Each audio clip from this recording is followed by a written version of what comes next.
Salut tout le monde, merci d'écouter ce podcast de La Petite Histoire produit par La Fabrique Audio et n'hésitez pas à mettre des petites étoiles à ce podcast sur iTunes s'il vous plaît, à le commenter également et à écouter tous les autres podcasts de La Fabrique Audio avec notamment Les Aventuriers pour des récits d'expatriés autour du monde, Le Bouche à Oreille avec les critiques gastronomiques de Bonne Table en Provence avec Olivier Gros et puis Cinéma Radio pour le meilleur du cinéma mais en audio. My name's Bond.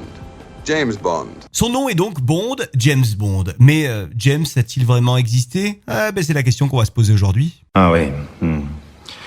Quelle histoire ça aussi. Connu pour son matricule 007 au cinéma et en livre, James Bond est donc un personnage de fiction qui a été créé en 1952 par l'écrivain Ian Fleming. Fait important, Ian Fleming était un espion britannique avant d'être un écrivain. Il semble d'ailleurs qu'il se soit inspiré pour le matricule 007 du sigle utilisé comme signature dans les documents du service de renseignement de la Naval Intelligence, là où il travaillait. Ian Fleming a inventé ce personnage pendant ses vacances dans sa propriété de GoldenEye, située en Jamaïque. Le nom de James Bond était en fait le nom de l'un des amis de Ian Fleming, qui était ornithologue. D'ailleurs, dans ses aventures, si quelqu'un tue un oiseau, Bond le tue immédiatement. On note le petit clin d'œil dans Meurt un autre jour où James se fait passer pour un ornithologue. Mais ce n'est pas de cet ornithologue qu'il s'est inspiré pour les traits de caractère de son personnage de James Bond, puisque Ian Fleming s'est plutôt inspiré de Dusan Popov, un agent double, voire même triple. Dusan Popov qui travaillait pour les Britanniques, mais aussi pour les Allemands et pour les Serbes. Ian Fleming l'avait rencontré dans un hôtel pendant la Seconde Guerre mondiale et Popov l'avait impressionné à ce moment-là, puisqu'il l'avait vu miser $38,000 à un jeu de cartes et il avait remporté ce coup, sauf qu'il s'agissait en fait d'un coup de bluff. Vous avouerez qu'il faut être sacrément joueur pour mettre $38,000 sur une table. Ian Fleming se serait aussi inspiré d'autres personnes de son entourage, comme l'officier Patrick Dazeljob, qui l'avait côtoyé lors de certaines missions et qui l'avait marqué, puisqu'un jour Patrick Dazeljob avait fait évacuer contre les ordres de son commandement la population civile du port de Narvik. C'était quelques jours avant le bombardement de Narvik par l'armée allemande en 1940. Et cette décision qui avait permis de sauver toute une population avait été bien sûr récompensée par le roi de Norvège, qui avait alors félicité Patrick Dazeljob en lui remettant la croix de chevalier de l'ordre Saint-Olaf. Ça lui avait d'ailleurs permis d'échapper à la cour martiale puisqu'il avait été jugé à la base pour avoir désobéi à ses commandants. Si vous vous intéressez à la vie de ce personnage, il y a un livre très intéressant qui est paru, intitulé Patrick Dazeljob, le vrai James Bond. C'est un livre paru en 1997 aux éditions Endal. Dans les autres inspirations de James Bond, il y a aussi le frère de Ian Fleming, c'est Robert Peter Fleming, qui était un aventurier, militaire, chasseur et écrivain.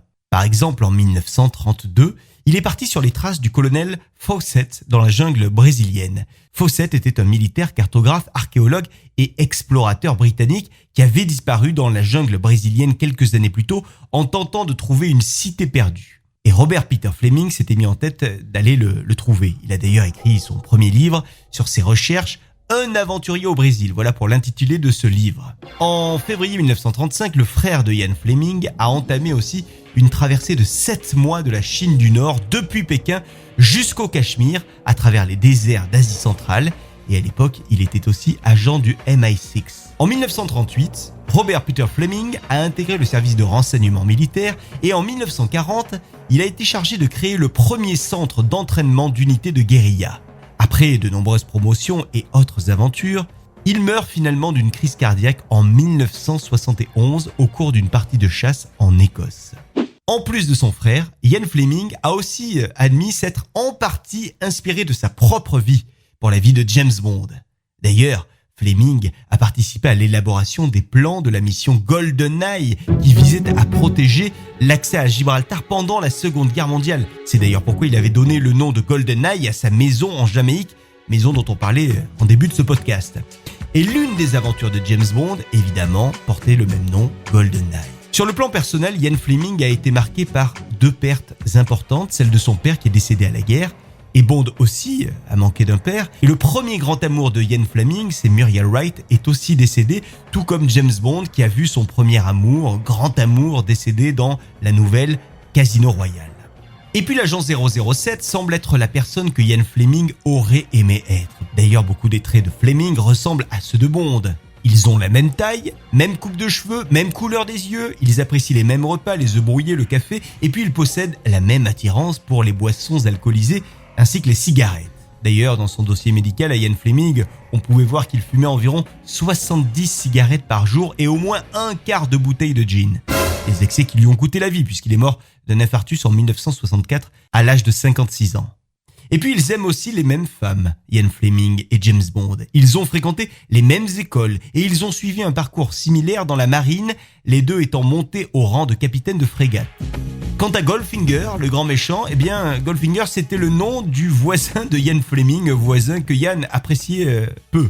D'ailleurs ce voisin s'était évidemment reconnu dans le personnage de Goldfinger et il s'était vexé et il avait intenté une action en justice contre l'éditeur du livre paru en 1959. Du coup, l'éditeur avait dû payer les droits d'auteur au véritable Monsieur Goldfinger, le voisin de Ian Fleming.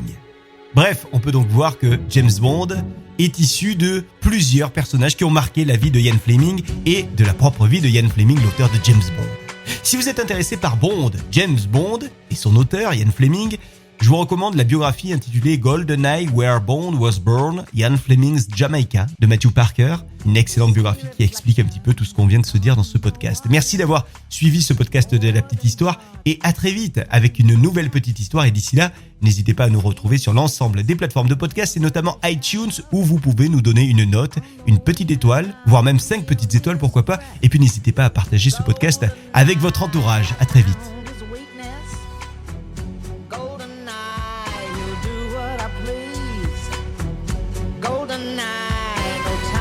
Sweetness, but a bitter kiss will bring him to his knees. You'll never know how I watched you from the shadows as a child. You'll never know how it feels to be the one who's left behind. You'll never know the days, the nights, the tears